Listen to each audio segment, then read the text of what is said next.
Thank you very much. बच्चों बहुत बहुत शुक्रिया आपका।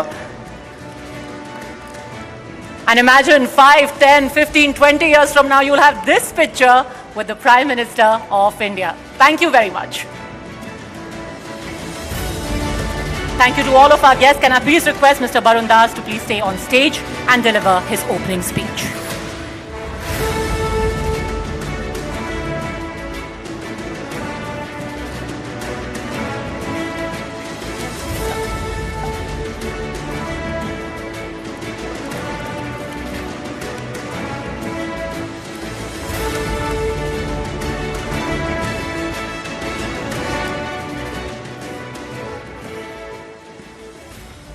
Our Honorable Prime Minister of India, Shri Narendra Modi ji, respected Chairman of My Home Group, promoters of TV9 Network, Dr. Rameshwar Rao ji, other esteemed guests from India and abroad, ladies and gentlemen, boys and girls. It is my privilege to welcome you all to the third edition of What India Thinks Today Summit, which begins with a keynote address from the Honorable Prime Minister. As we all know, at the core of Modi ji's vision is India First. To realize his goal of Viksit Bharat by 2047, I understand, sir, that you are focusing a bit more on 3 constituencies. I take the liberty to express that.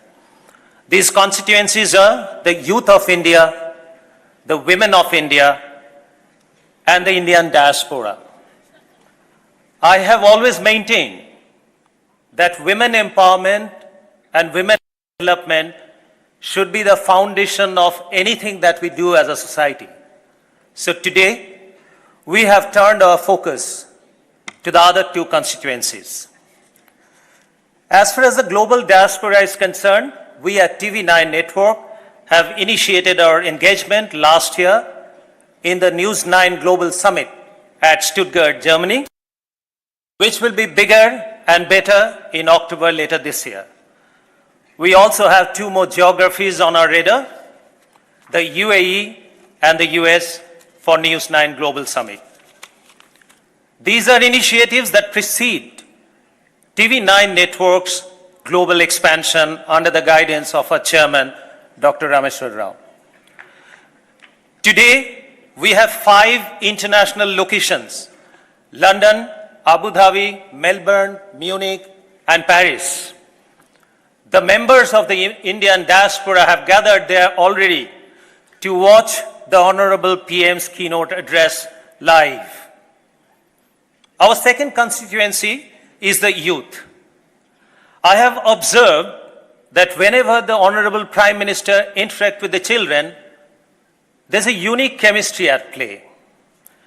That makes me wonder, sir, whether you love the children more or the children love you more. Today, you have just witnessed this unique chemistry. By the way, those of you been wondering that why football? 9 months ago, when we initiated this national scouting program for young footballing talent called the Hunt for India's Tigers and Tigresses, I drew my inspiration from Swami Vivekananda. He once famously said that you will be nearer to heaven through football than through the study of Gita. These 28 boys and girls who have been chosen to train in Austria and Germany will fly out day after. But today, these talented children got the opportunity of a lifetime to meet you, Prime Minister, sir, and seek your blessings.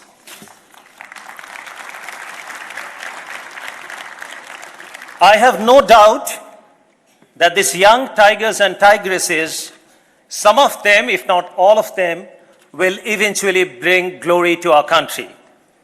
Modi ji, on behalf of our network, I would like to reaffirm with all humility that we will stay committed to your vision of India first with many such initiatives. But sir, that said, it is quite evident that when you say India first, you never mean India only. Friends, I'm sure all of you have heard Prime Minister's recent conversation with Lex Friedman. Stunning as it was for the variety and depth of subjects it covered, for me personally, it was a masterclass in life and leadership. As I listened to Modi ji's deep thoughts on everything, from spirituality to geopolitical discord, I was reminded once again of the great Swami Vivekananda, who similarly spoke with such clarity and compassion. As you would all recall, the famous speech of Swami Vivekananda in 1983 at the World's Parliament of Religions in Chicago. It was the first time an Indian inspired the entire world with our value of universal love and brotherhood. So what is it about this great man that gives them this universal appeal? This is again my personal viewpoint. To my mind, all the great leaders, they demonstrate three unique qualities. One, high level of intellect that enables them to predict the future from reading current and past trend. Two, they all spoke from their heart with eloquence, and hence their words resonated across the world. And three, they all pursued a higher sense of purpose, which is global good. When I listen to the Prime Minister, I find in his words repeated articulation of a universal vision for shared and collective prosperity. His insistence that leadership is all about serving people makes him a man who has the ear and trust of global leaders even when they are at war with each other. Today, the world sees India as a universal friend, Vishwabandhu. And the Honorable Prime Minister, no doubt, is the tallest and most admired statesman in the world today.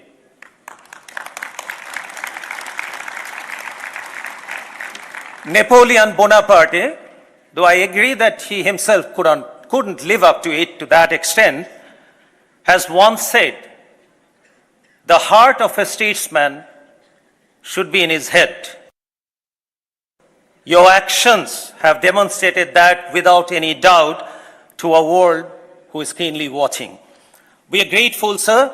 You've chosen to grace this summit with your presence this evening. With that, let me make way for what all of you have been eagerly waiting, the summit keynote address by none other than the Honorable Prime Minister of India, Shri Narendra Modi ji.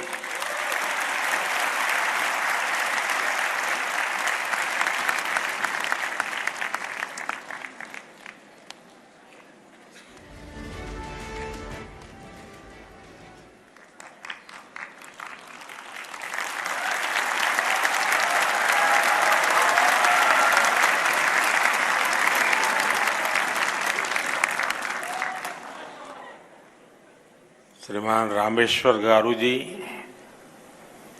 Ramu ji, Varun Das ji, TV 9 की पूरी team, मैं आपके network के सभी दर्शकों का, यहां उपस्थित सभी महानुभावों का अभिनंदन करता हूं। इस समिट के लिए बधाई देता हूं। टीवी 9 नेटवर्क का विशाल रीजनल ऑडियंस है और अब तो टीवी 9 का एक ग्लोबल ऑडियंस भी तैयार हो रहा है।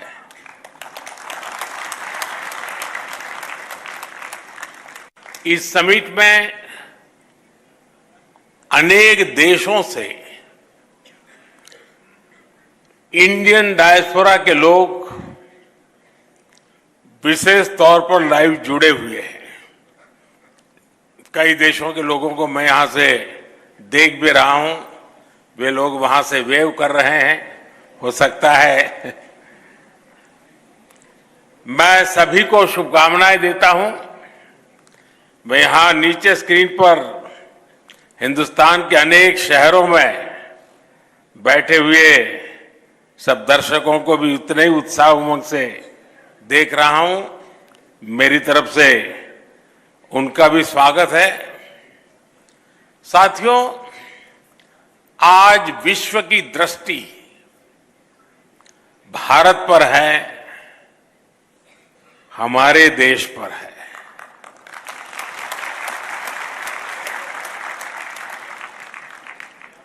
दुनिया में आप किसी भी देश में जाएं, वहां के लोग भारत को लेकर एक नई जिज्ञासा से भरे हुए हैं। आखिर ऐसा क्या हुआ कि जो देश 70 साल में 11वें नंबर की इकोनॉमी बना, वो महज 7-8 साल में 5वें नंबर की इकोनॉमी बन गया।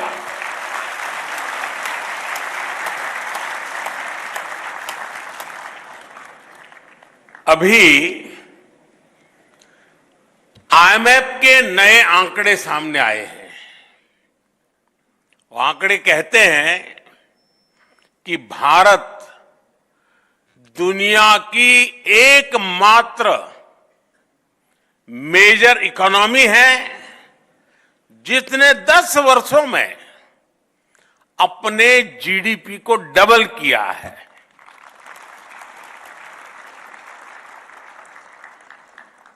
बीते दशक में भारत ने 2 लाख करोड़ डॉलर अपनी इकोनॉमी में जोड़े हैं।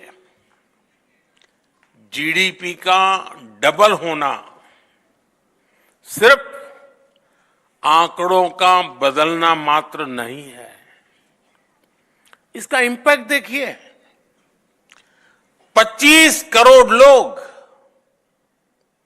गरीबी से बाहर निकले हैं और ये 25 करोड़ लोग एक नियो मिडिल हिस्सा बने हैं। ये नियो मिडिल क्लास एक प्रकार से नई जिंदगी शुरू कर रहा है। ये नए सपनों के साथ आगे बढ़ रहा है, हमारी इकोनॉमी में कंट्रीब्यूट कर रहा है और उसको वाइब्रेंट बना रहा है। आज दुनिया की सबसे बड़ी युवा आबादी हमारे भारत में है। ये युवा तेजी से स्किल्ड हो रहा है, इनोवेशन को गति दे रहा है और इन सब के बीच भारत की फॉरेन पॉलिसी का मंत्र बन गया है इंडिया फर्स्ट।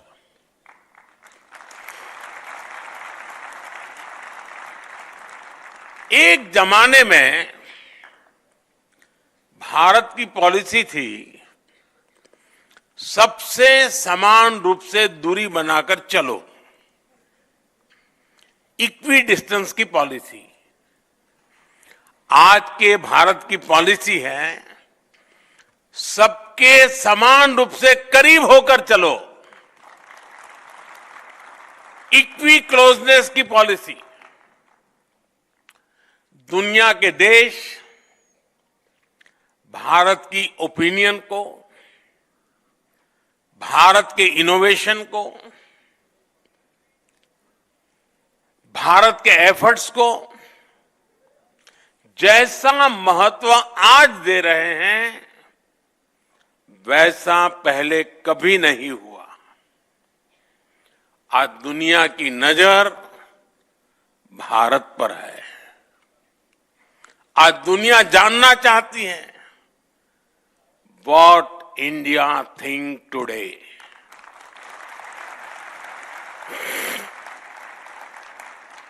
साथियों, भारत आज वर्ल्ड ऑर्डर में सिर्फ पार्टिसिपेट ही नहीं कर रहा, बल्कि फ्यूचर को शेप और सिक्योर करने में योगदान दे रहा है। दुनिया ने ये कोरोना काल में अच्छे से अनुभव किया है। दुनिया को लगता था कि हर भारतीय तक वैक्सीन पहुंचने में ही कई साल लग जाएंगे, लेकिन भारत ने हर आशंका को गलत साबित किया। हमने अपनी वैक्सीन बनाई, हमने अपने नागरिकों का तेजी से वैक्सीनेशन कराया और दुनिया के 150 से अधिक देशों तक दवाएं और वैक्सीन भी पहुंचाई। आज दुनिया, और जब दुनिया संकट में थी, तब भारत की ये भावना दुनिया के कोने कोने तक पहुंची कि हमारे संस्कार क्या है, हमारा तौर तरीका क्या है।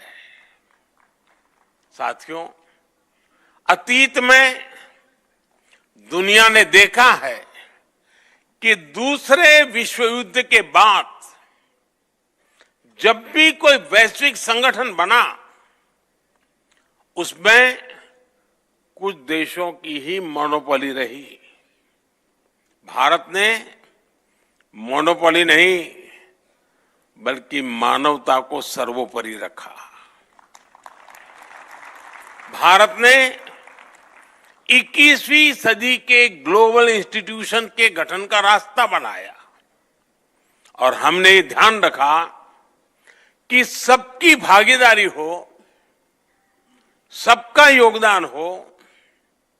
जैसे प्राकृतिक आपदाओं की चुनौती है, देश कोई भी हो, इन आपदाओं से इंफ्रास्ट्रक्चर को भारी नुकसान होता है।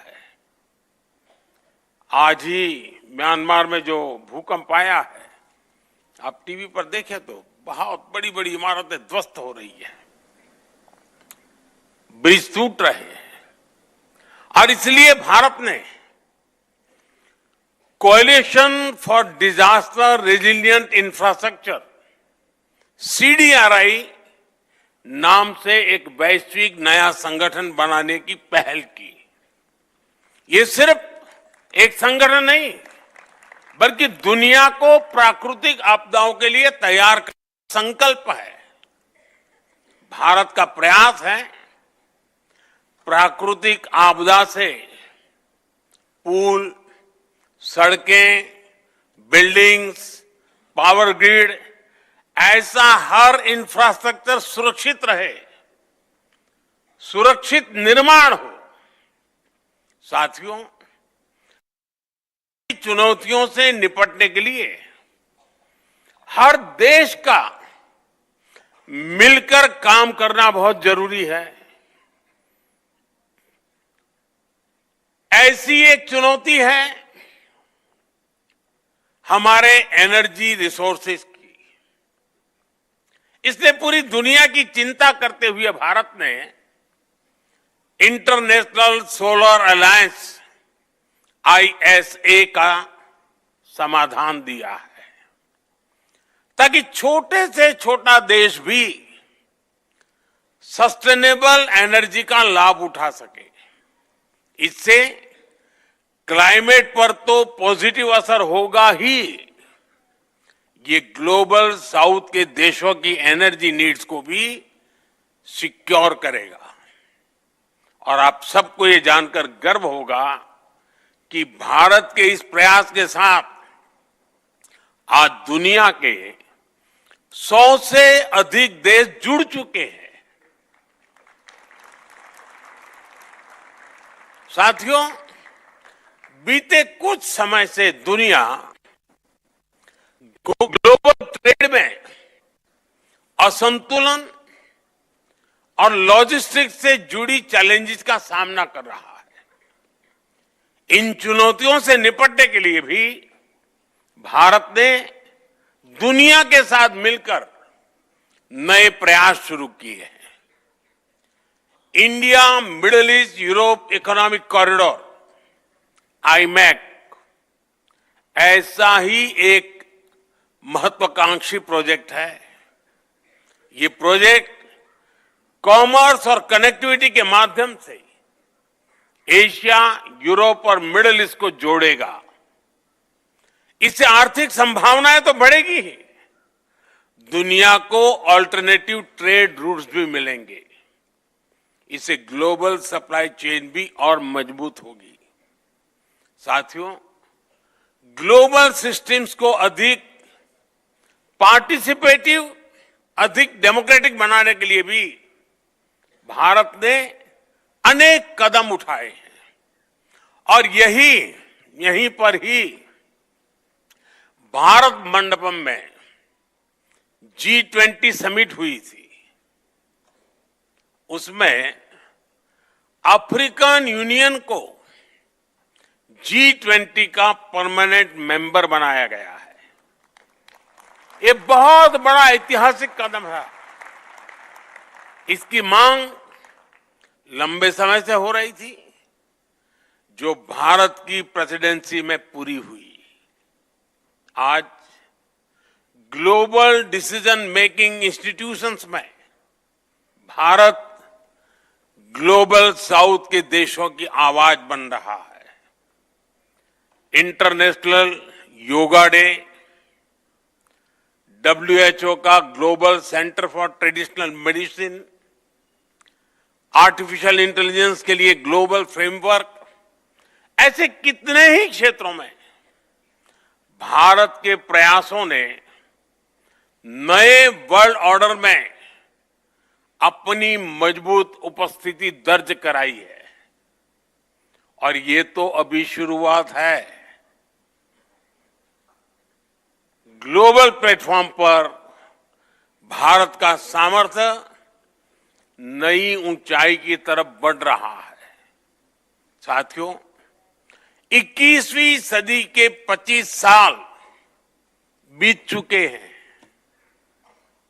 इन 25 सालों में 11 साल हमारी सरकार ने देश की सेवा की है।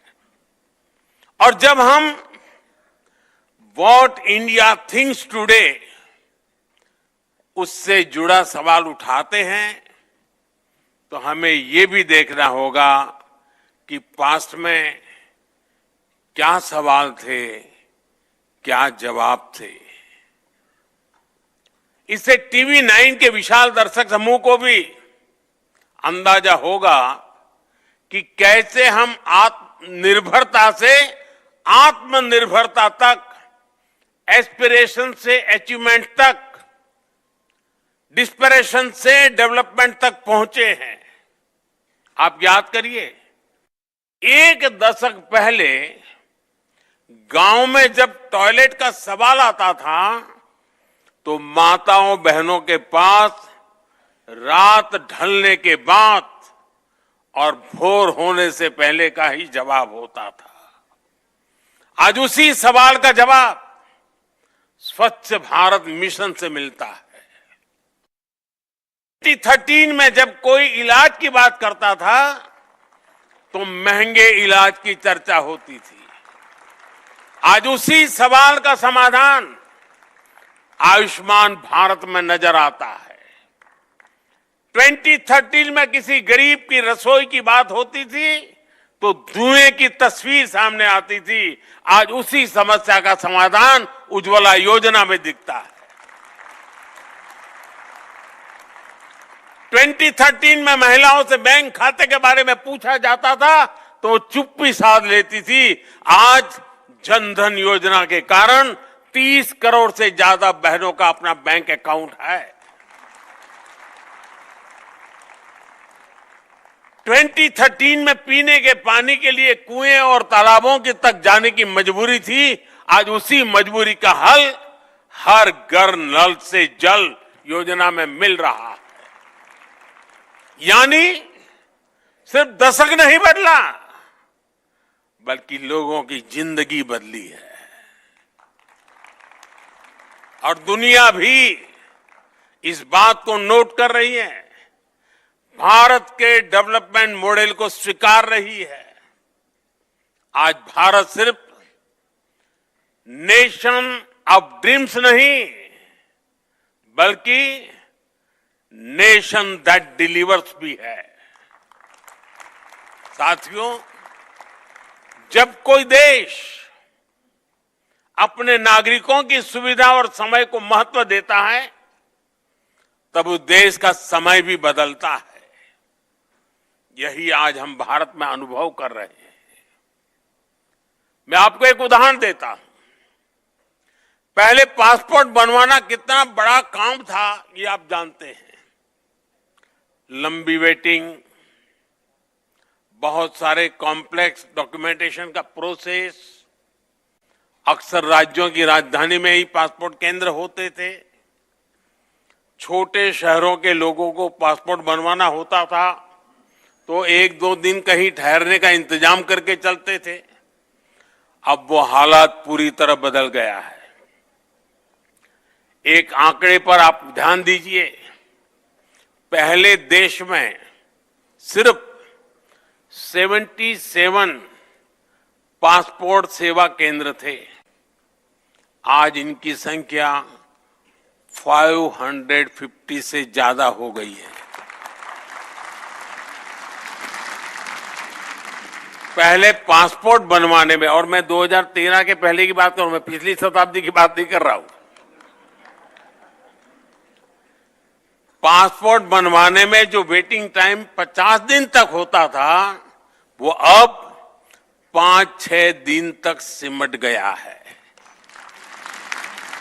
साथियों, ऐसी ही ट्रांसफॉर्मेशन हमने बैंकिंग इंफ्रास्ट्रक्चर में भी देखा है। हमारे देश में 50-60 साल पहले बैंकों का नेशनलाइजेशन किया गया, ये कहकर कि इससे लोगों को बैंकिंग सुविधा सुलभ होगी। इस दावे की सच्चाई हम जानते हैं।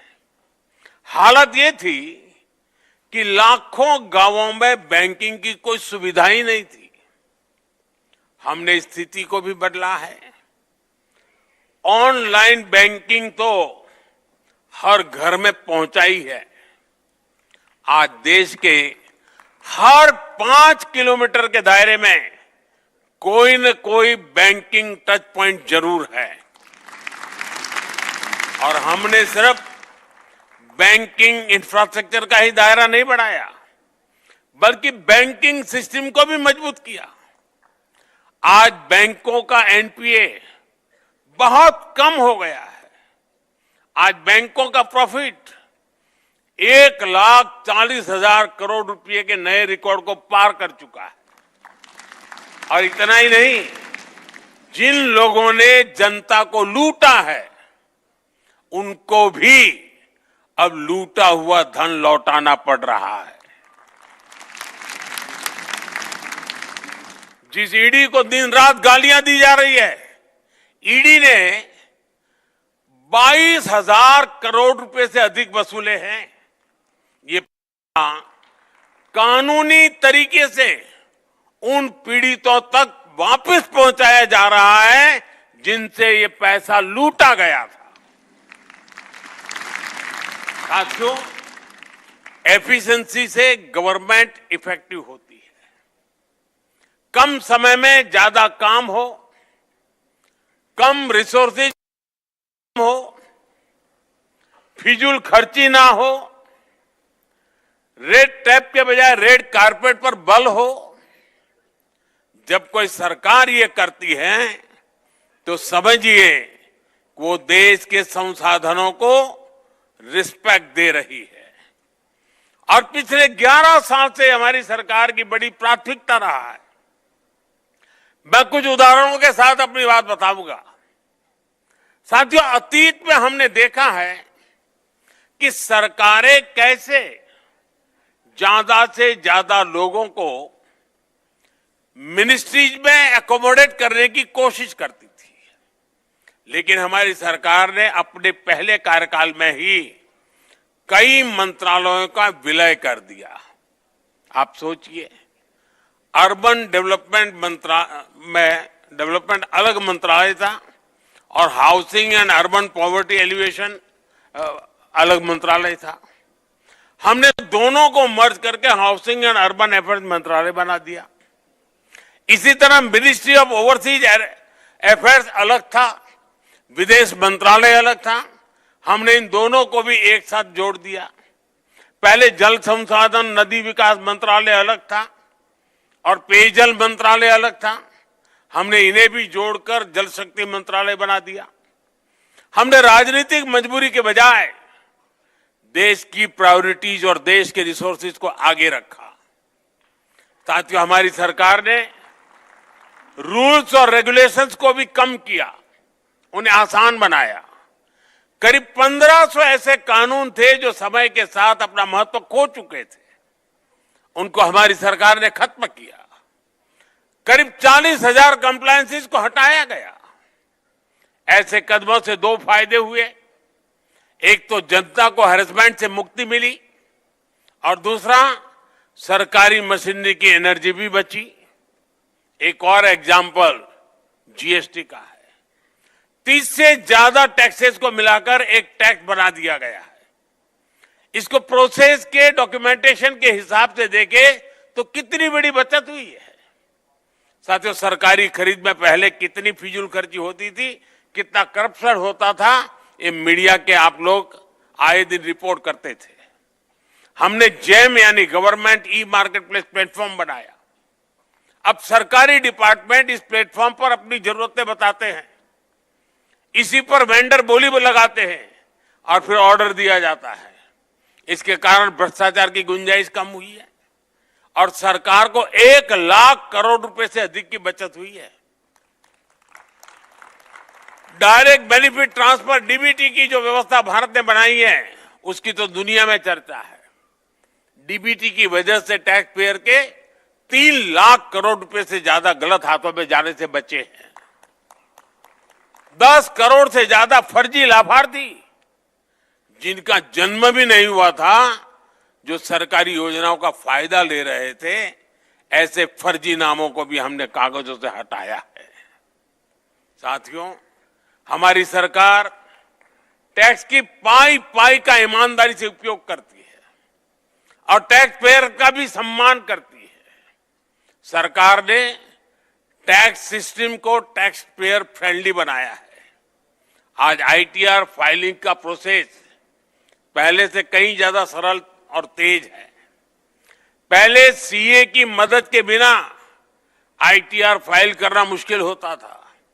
आज आप कुछ ही समय के भीतर खुद ही ऑनलाइन आईटीआर फाइल कर पा रहे हैं और रिटर्न फाइल करने के कुछ ही दिनों में रिफंड आपके अकाउंट में भी आ जाता है।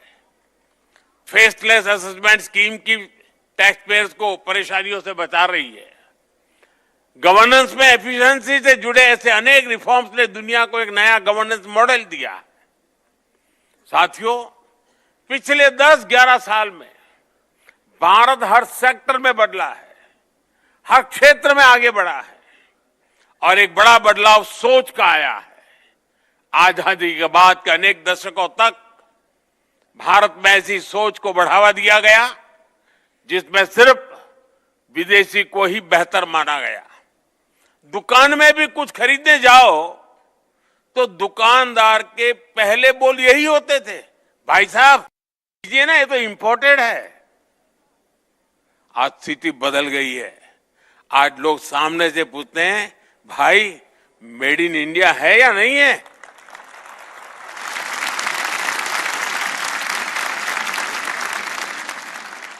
साथियों, आज हम भारत की मैन्युफैक्चरिंग एक्सेलेंसी का एक नया रूप देख रहे हैं। अभी 3-4 दिन पहले ही एक न्यूज आई है कि भारत ने अपनी पहली एमआरआई मशीन बना ली है। अब सोचिए, इतने दशकों तक हमारे यहां विदेशी एमआरआई मशीन ही नहीं थी। अब made in India MRI machine होगी तो जांच की कीमत भी बहुत कम हो जाएगी। साथियों, आत्मनिर्भर भारत और मेक इन इंडिया अभियान ने देश के मैन्युफैक्चरिंग सेक्टर को एक नई ऊर्जा दी है। पहले दुनिया भारत को ग्लोबल मार्केट कहती थी, आज वही दुनिया भारत को एक बड़े मैन्युफैक्चरिंग हब के रूप में देख रही है। ये सक्सेस कितनी बड़ी है, इसके उदाहरण आपको हर सेक्टर में मिलेंगे। जैसे हमारी मोबाइल फोन इंडस्ट्री है, 2014-15 में हमारा एक्सपोर्ट $1 बिलियन तक भी नहीं था, लेकिन एक दशक में हमने $20 बिलियन के फिगर से भी आगे निकल चुके हैं। आज भारत ग्लोबल टेलीकॉम और नेटवर्किंग इंडस्ट्री का एक पावर सेंटर बनता जा रहा है। ऑटोमोटिव सेक्टर की सक्सेस से भी आप अच्छी तरह परिचित है। इससे जुड़े कंपोनेंट्स के एक्सपोर्ट भी भारत में एक नई पहचान बना रहे हैं। पहले हम बहुत बड़ी मात्रा में मोटरसाइकिल पार्ट्स इंपोर्ट करते थे, लेकिन आज भारत में बने पार्ट्स यूएई और जर्मनी जैसे अनेक देशों तक पहुंच रहे हैं। सोलर एनर्जी सेक्टर ने भी सफलता के नए आयाम गढ़े। हमारे सोलर सेल्स, सोलर मॉड्यूल का इंपोर्ट कम हो रहा है और एक्सपोर्ट 23 गुना तक बढ़ गया है। बीते एक दशक में हमारा डिफेंस एक्सपोर्ट भी 21 गुना बढ़ा है।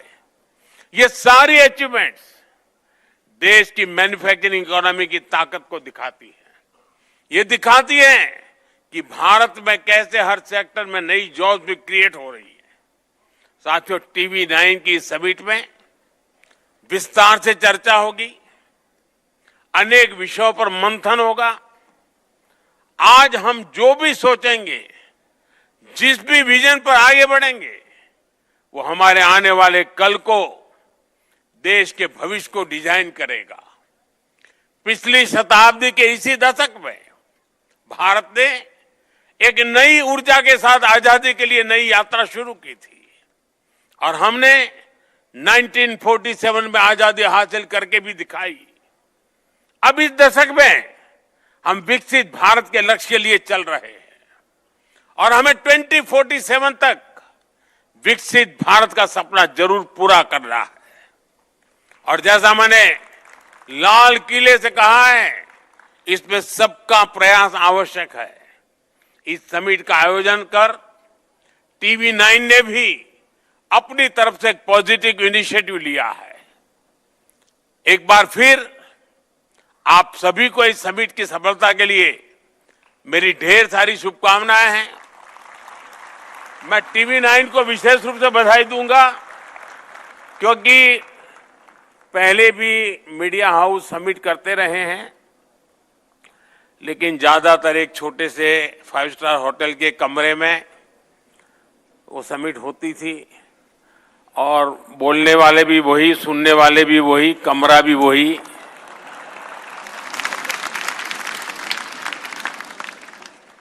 TV9 ने इस परंपरा को तोड़ा और ये जो मॉडल पेश किया है, 2 साल के भीतर भीतर देख लेना, सभी मीडिया हाउस को यही करना पड़ेगा। यानी TV9 थिंक्स टुडे,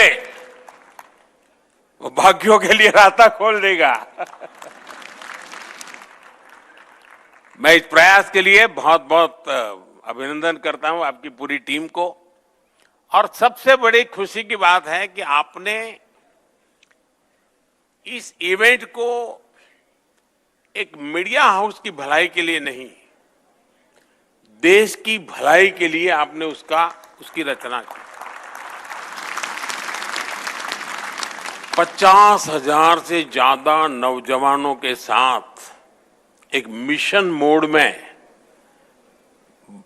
बातचीत को जोड़ना, उनको मिशन से साथ जोड़ना और उसमें से जो बच्चे सिलेक्ट होकर के आए उनकी आगे की ट्रेनिंग की चिंता करना, ये अपने आप में बहुत अद्भुत काम है। मैं आपको बहुत बधाई देता हूं।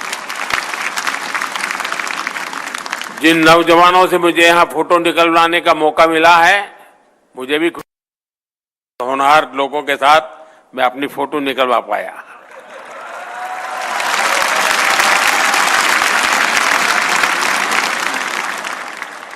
मैं इसे अपना सौभाग्य मानता हूं दोस्तों कि आपके साथ मेरी फोटो आज निकली है।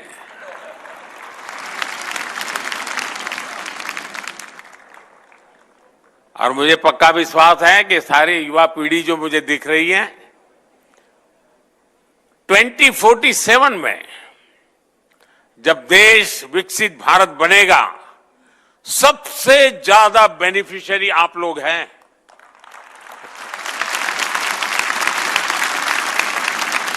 क्योंकि आप उम्र के उस पड़ाव पर होंगे जब भारत विकसित होगा, आपके लिए मौज ही मौज है।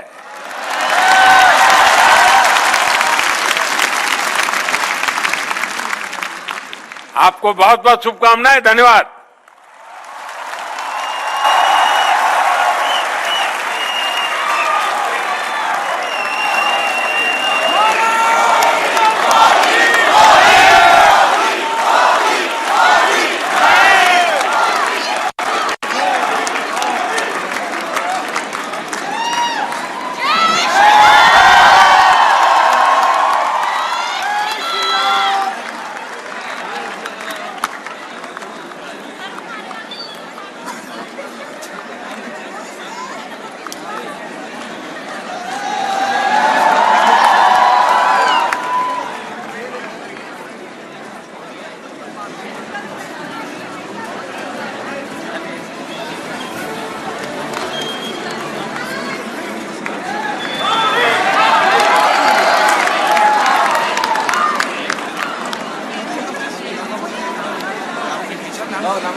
आप सभी लोगों से मैं कहूंगा एक बार जरा जोरदार तालियां हो जाएं, जिस तरीके से इस वक्त इस मंच पर प्रधानमंत्री मोदी जी ने एक विजन स्टेटमेंट रखा।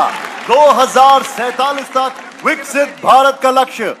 सोचा था आपने कभी कि हम इस तेजी से आत्मनिर्भर भारत की ओर बढ़ेंगे? आप सभी लोग, मैं चाहूंगा जरा सेटल डाउन कर जाएं। हमारे अगले मेहमान अब से कुछ क्षणों में इसी मंच पर आने वाले हैं। आप सभी लोग जरा सेटल डाउन कर जाएं।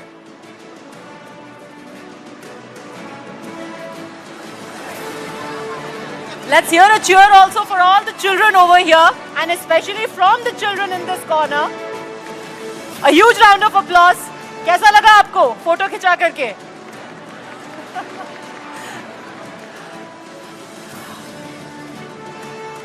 All right, ladies सभी and बच्चे जो gentlemen. यहां पर हैं ऊपर की तरफ, मैं चाहूंगा आप सभी लोग बैठ जाइए। अभी there are more surprises in store. Ladies and gentlemen, अगले 5 मिनट में हमारे साथ यूनियन मिनिस्टर नितिन गडकरी जी होने वाले हैं। वो ऑलरेडी हमारे साथ यहाँ पर है। प्लीज सेटल डाउन बिकॉज हमारे पास चेंज ओवर का टाइम नहीं होगा। अगर आप बाहर रह जाएंगे तो unfortunately you will have missed out on this opportunity. So we will be shutting the doors. Please आप अपनी अपनी सीट्स पर बने रहिए।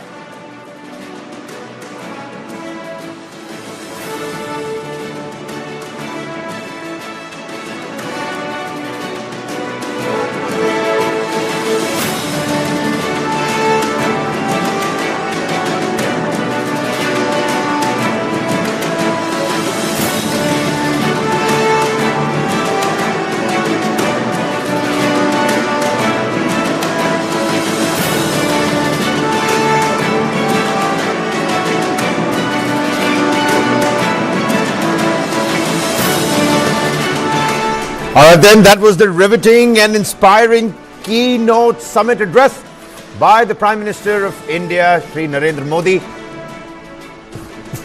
gracing this occasion for the third time in a row. सभी लोगों से मैं रिक्वेस्ट करूंगा, सभी लोग अपनी जगह बैठ And in जाइए। 5 minutes from now, at least that's what we're picking up from the live telecast that we are beaming across to at least 5 different countries on a very global level. 5 minutes from now, the highwayman, the man behind the infrastructural growth of the country, Nitin Gadkari, the Union Minister, he's already in the premises. He's soon going to be gracing the occasion for his own tete-a-tete with, of course, the anchors and our team present. Hello. This is the TV9 What India Thinks Today Summit. kick-started by Prime Minister Modi, talking about the sustainability of our country, the launchpad that has been over the last 12 to 13 years, the Vikasit Bharat 2047 vision that he's laid out in front of those young kids who also got that fantastic opportunity of getting their pictures clicked with the Prime Minister. People at the back, the youngsters whom we were interacting with, एक बार फिर से मौका मिलेगा आपके साथ interact